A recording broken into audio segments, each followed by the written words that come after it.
हर दिन 7 साल की एक बच्ची दोपहर का खाना खाने के बजाय उसे चुपचाप बचाकर रख लेती थी। दोपहर के खेल के समय उसकी टीचर को जिज्ञासा हुई।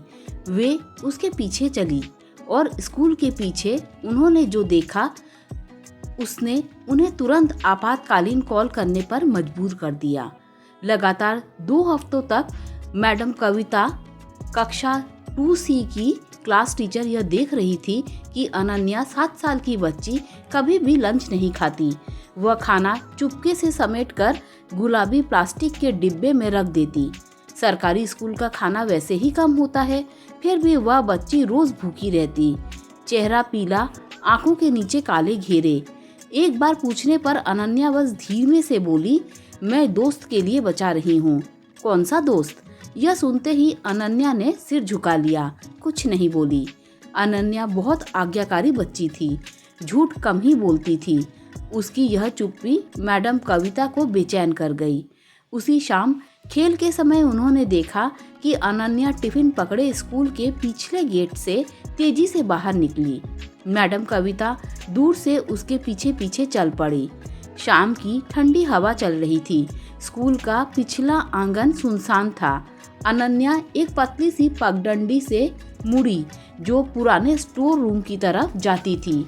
वह जगह जो दीवारों में दरारों के कारण कई सालों से बंद पड़ी थी।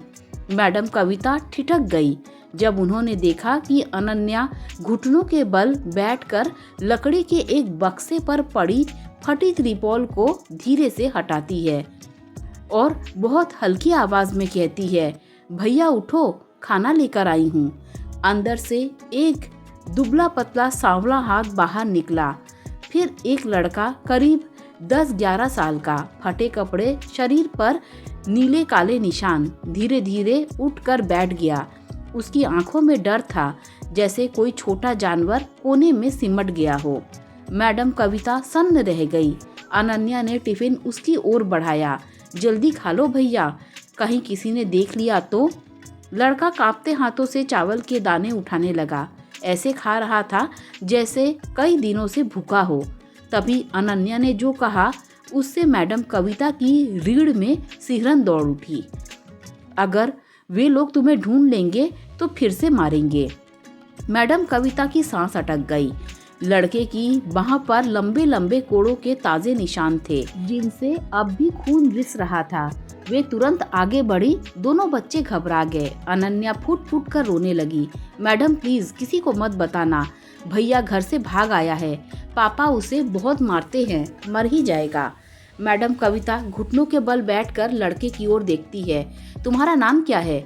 लड़का सिर झुकाकर फुसफुसाया, मेरा नाम रोहन है, मैं सामने वाली गली की किराने की दुकान वाले शर्मा अंकल का बेटा हूँ।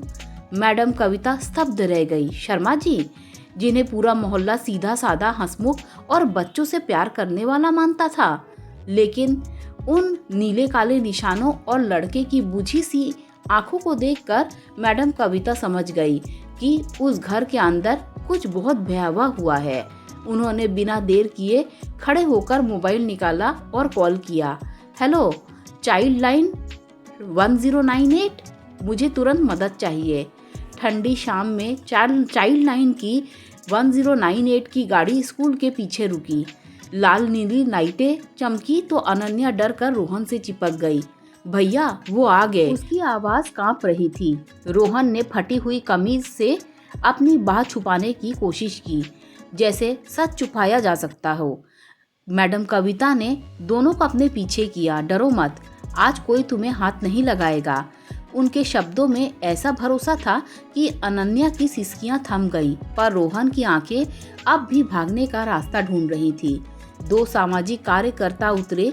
एक महिला ने झुककर रोहन को कहा, बेटा तुम्हें सुरक्षित जगह ले चलेंगे। रोहन ने पहली बार सिर उठाया। अगर वो भी वहां आ गए तो? मैडम कविता ने सख्ती से कहा, तो कानून आएगा। उसी पल भीड़ जमा होने लगी। किसी ने फुसफुसाया, अरे शर्मा जी का लड़का। दूर गली के मोड़ पर शर्मा जी दिखाई दिए। वहीं हंसमुख दुकानदार। आज उनका चेहरा पत्थर सा सख्त था। ये क्या तमाशा है? उन्होंने ऊंची आवाज में कहा, मेरा बेटा है, घर चलो। रोहन कांप गया उसकी उंगलियां अनन्या की चोटी में उलझ गई। मैडम कविता ने आगे बढ़कर कहा, आप यहीं रुकेंगे? आप होती कौन है? शर्मा जी भड़के। मैं अपने बच्चे को ले जा रहा हूँ। तभी महिला कार्यकर्ता ने धीमे मगर साफ शब्दों में कहा, हमने चोटों की रिपोर्ट देखी है। शर्मा हंसे। बच्चे गिरते पड़ते रहते हैं। रोहन फट पड़ा। नहीं। उसकी आवाज गूंजी, आप रात को बेल्ट से मारते हैं। जब माँ चली गई तब से। भीड़ सन्न। शर्मा का चेहरा बदल गया। झूठ। रोहन ने बांह बढ़ाई। ताजे जख्म, सूखे खून की धारियां, ये झूठ नहीं है। पुलिस को बुलाया गया। हथकड़ी चमकी। आपको पूछताछ के लिए ले जाया जा रहा है, सिपाही ने कहा। शर्मा चीखे, ये साजिश है। पर भीड़ में किसी ने धीमे से कहा, हमने आवाजें सुनी थी। दूसरे ने कहा, हमने देखा था, पर चुप रहे। रोहन और अनन्या को शेल्टर होम में ले जाया गया। रात भर रोहन को नींद नहीं आई। हर आवाज पर वह चौंकता।